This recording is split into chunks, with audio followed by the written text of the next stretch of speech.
Assalamualaikum warahmatullahi wabarakatuh. Selamat pagi teman-teman.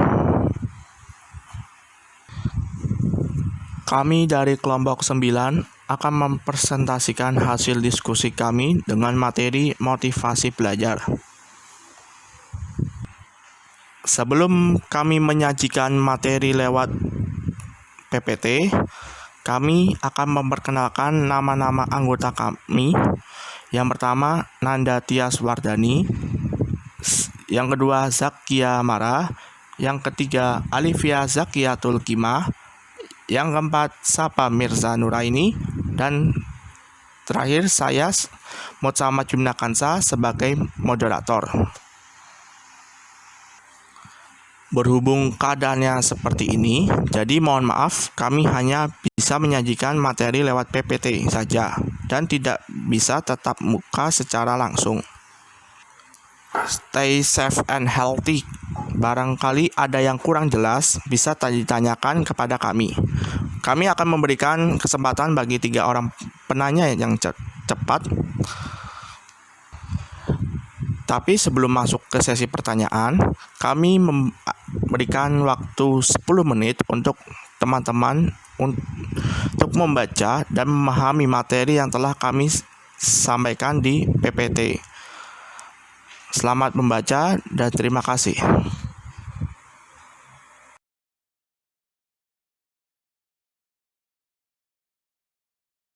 Oke, saya Nanda Tias Wardani dengan NIM belakang 9166. Yang pertama, saya akan membahas tentang pengertian motivasi. Apa sih motivasi itu? Motivasi merupakan salah satu faktor yang ikut menentukan keberhasilan anak di dalam belajar. Pengertian motivasi hingga kini masih terus diperdebatkan oleh para pakar psikolog. Sebagian besar pakar psikolog menyatakan bahwa motivasi merupakan konsep yang menjelaskan alasan seseorang berperilaku. Pengertian ini masih bersifat umum, sehingga banyak dihadapkan pada pembahasan spesifik tentang makna motivasi yang dilandasi oleh berbagai asumsi dan terminologi. Demikian pula masalah yang paling mendasar dalam memahami konsep motivasi adalah tidak adanya kemampuan seseorang dalam mengamati dan menyentuhnya secara langsung. Konsep motivasi yang dikenal di dalam literatur psikologi merupakan konstruk hipotetik, dan motivasi itu memberikan ketetapan yang menjelaskan tentang kemungkinan sebab-sebab perilaku peserta didik. Oleh karena itu, motivasi tidak dapat diukur secara langsung, seperti halnya mengukur panjang atau lebar suatu ruangan. Kebanyakan pakar psikolog menggunakan kata motivasi dengan mengaitkan belajar untuk menggambarkan proses yang dapat 1. Memunculkan dan mendorong perilaku. 2. Memberikan arah atau tujuan perilaku. 3. Memberikan peluang terhadap perilaku yang sama. 4. Mengarahkan pada pilihan perilaku tertentu. Motivasi adalah proses yang menjelaskan intensitas, arah, dan ketekunan seorang individu untuk mencapai tujuannya. Nah, motivasi sendiri sangat penting dalam upaya belajar dan pembelajaran. Motivasi dianggap penting dalam upaya belajar dan pembelajaran dilihat dari segi fungsi dan nilainya atau manfaatnya. Motivasi mendorong timbulnya tingkah laku dan mempengaruhi serta mengubah tingkah laku. Nah, fungsi motivasi sendiri yaitu mendorong timbulnya tingkah laku atau perbuatan. Motivasi berfungsi sebagai pengarah. Motivasi berfungsi sebagai penggerak. Selain itu, motivasi juga berfungsi untuk mendorong usaha dalam mencapai prestasi. Karena seseorang melakukan usaha harus mendorong keinginannya dan menentukan arah perbuatannya ke arah tujuan yang hendak dicapai. Dengan demikian, siswa dapat menyeleksi perbuatan untuk menentukan apa yang harus dilakukan yang bermanfaat bagi tujuan yang hendak dicapainya. Jadi, adanya motivasi akan memberikan dorongan, arah, dan perbuatan yang akan dilakukan dalam mencapai tujuan yang telah dirumuskan sebelumnya. Saya akan menjelaskan faktor-faktor yang mempengaruhi motivasi belajar.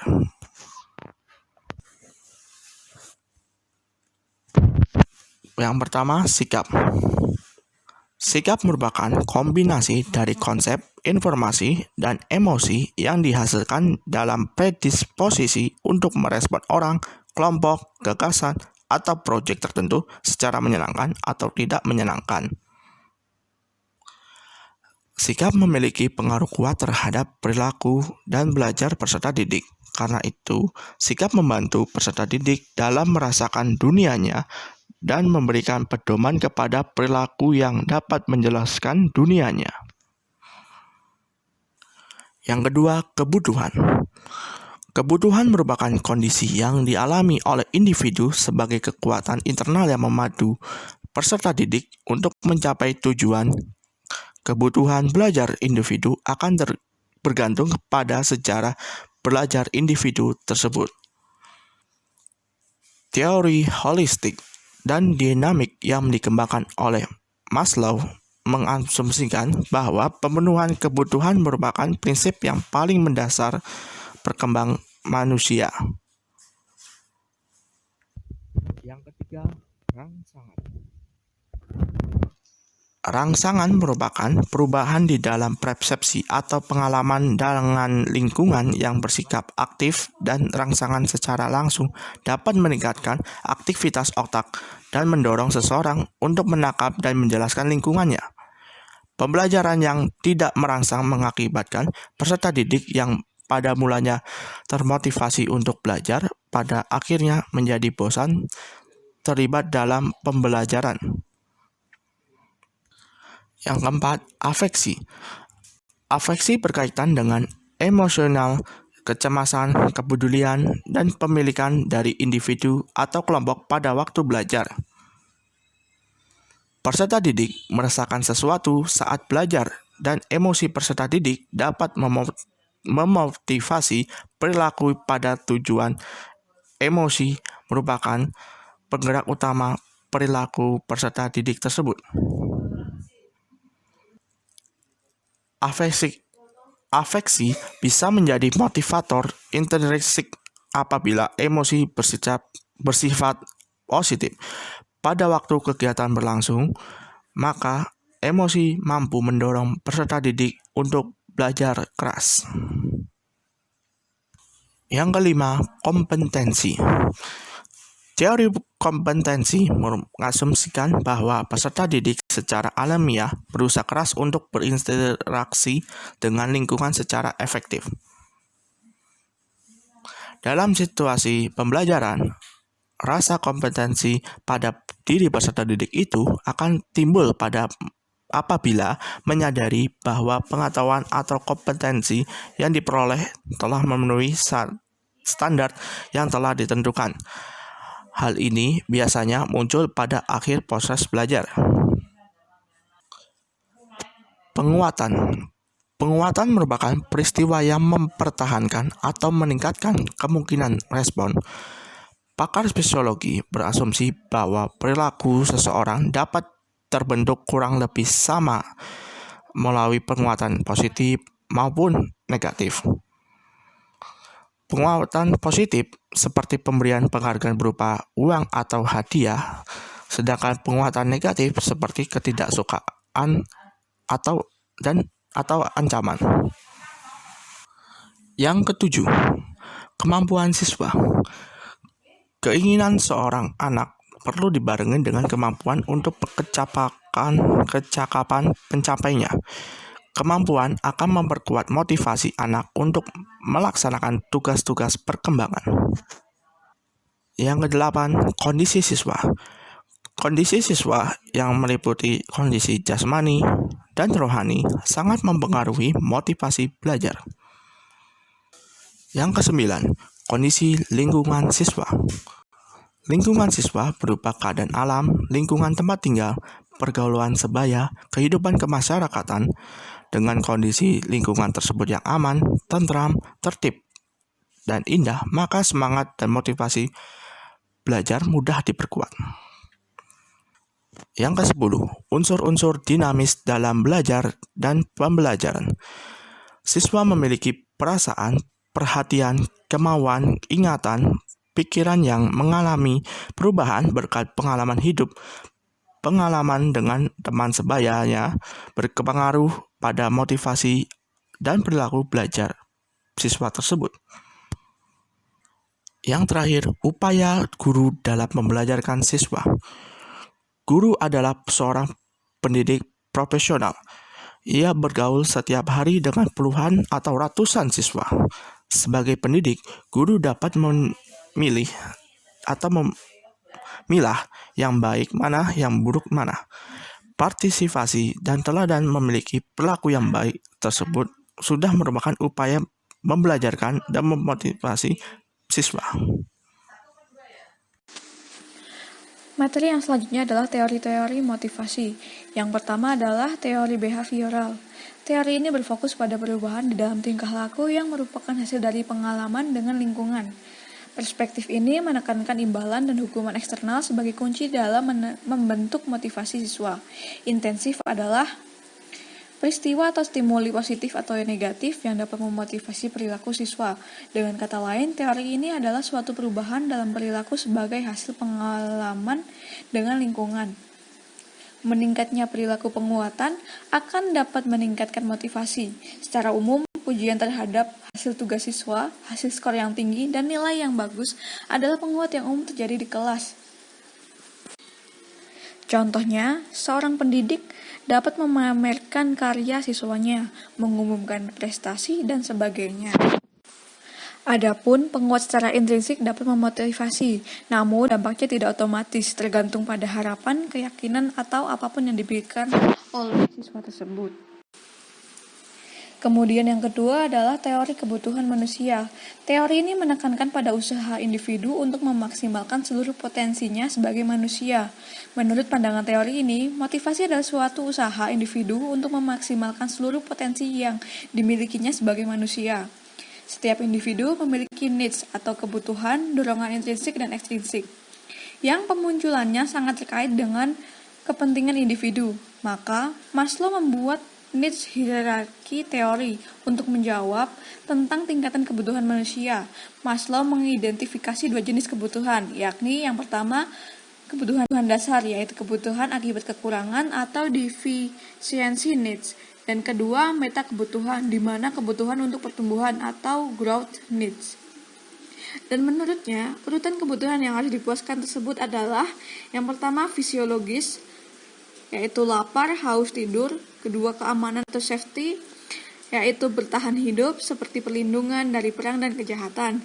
Yang ketiga adalah cinta, rasa memiliki, yaitu adalah keamanan atau security, kasih sayang, dan perhatian dari orang lain. Yang keempat adalah harga diri, yaitu menghargai diri sendiri. Dan yang kelima adalah aktualisasi diri atau realisasi potensi diri. Setiap kebutuhan dalam tata tingkat harus dipuaskan menurut tingkatannya. Setiap anak akan termotivasi untuk memuaskan kebutuhan-kebutuhan dari hierarki paling bawah sebelum mencapai yang ke atas.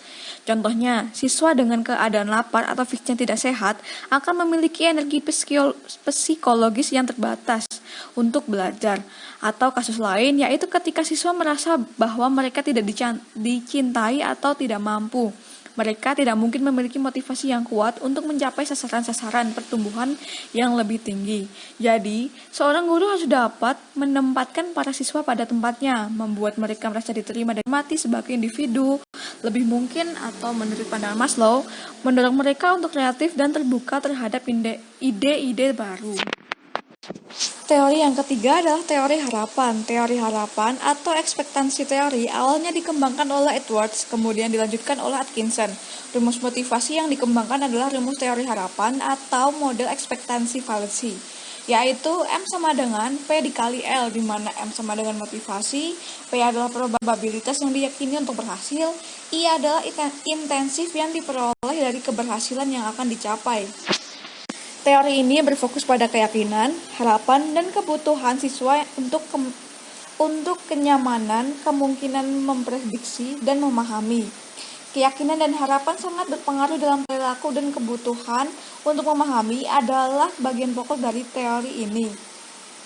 Anak nampak secara alami termotivasi untuk belajar ketika pengalaman mereka tidak konsisten dengan pemahaman sekarang atau ketika pengalaman mengenai informasi yang biasa tersimpan belum dihadirkan oleh skemata. Contohnya, Peserta didik mengatakan bahwa saya akan mendapatkan nilai tinggi pada mata pelajaran kimia karena mata pelajaran ini sangat penting bagi saya. Maka, dia akan bekerja keras untuk memperoleh nilai yang tinggi. Assalamualaikum warahmatullahi wabarakatuh. Perkenalkan, nama saya Zakia Mara Sabrina. Saya akan menjelaskan materi mengenai strategi pengembangan motivasi belajar. Yang pertama, membangkitkan minat belajar. Pengaitan pembelajaran dengan minat peserta didik adalah sangat penting, dan karena itu tunjukkanlah bahwa pengetahuan yang dipelajari itu sangat bermanfaat bagi mereka. Demikian pula tujuan pembelajaran yang penting adalah membangkitkan hasrat ingin tahu peserta didik mengenai pelajaran yang akan datang. Dan karena itu, pembelajaran akan mampu meningkatkan motivasi intrinsik peserta didik untuk mempelajari materi pembelajaran yang disajikan oleh pendidik. Yang kedua, mendorong rasa ingin tahu. Pendidik yang terampil akan mampu menggunakan cara untuk membangkitkan dan memelihara rasa ingin tahu peserta didik di dalam kegiatan pembelajaran. Metode pembelajaran studi kasus, diskoversi, inquiry, diskusi, curah pendapat, dan sejenisnya merupakan beberapa metode yang dapat digunakan untuk membangkitkan hasrat ingin tahu peserta didik. Yang ketiga, menggunakan variasi metode penyajian yang menarik. Motivasi intrinsik untuk belajar sesuatu dapat ditingkatkan melalui penggunaan materi pembelajaran yang menarik dan juga penggunaan variasi metode penyajian. Kemudian yang keempat, membantu peserta didik dalam merumuskan tujuan belajar. Prinsip yang mendasar dari motivasi adalah anak akan belajar keras untuk mencapai tujuan apabila tujuan itu dirumuskan atau ditetapkan oleh dirinya sendiri, dan bukan dirumuskan atau ditetapkan oleh orang lain. Cara lain yang dapat dilakukan adalah apabila pendidik yang merumuskan tujuan pembelajaran, maka sampaikan tujuan pembelajaran itu kepada peserta didik agar mereka merasa memiliki tujuan pembelajaran tersebut. Perasaan memiliki tujuan pembelajaran itu pada akhirnya akan melahirkan dorongan untuk memperolehnya. Sekian penjelasan dari saya dan akan diteruskan oleh rekan saya. Sekian dari kelompok kami. Apabila ada yang sudah memberikan pertanyaan, jawaban, atau tambahan, bisa diisi buat rekapan, sertakan nama NIM Anda. Saya selaku moderator, mohon maaf apabila dari kelompok kami ada kekurangan. Sekian, terima kasih. Wassalamualaikum warahmatullahi wabarakatuh.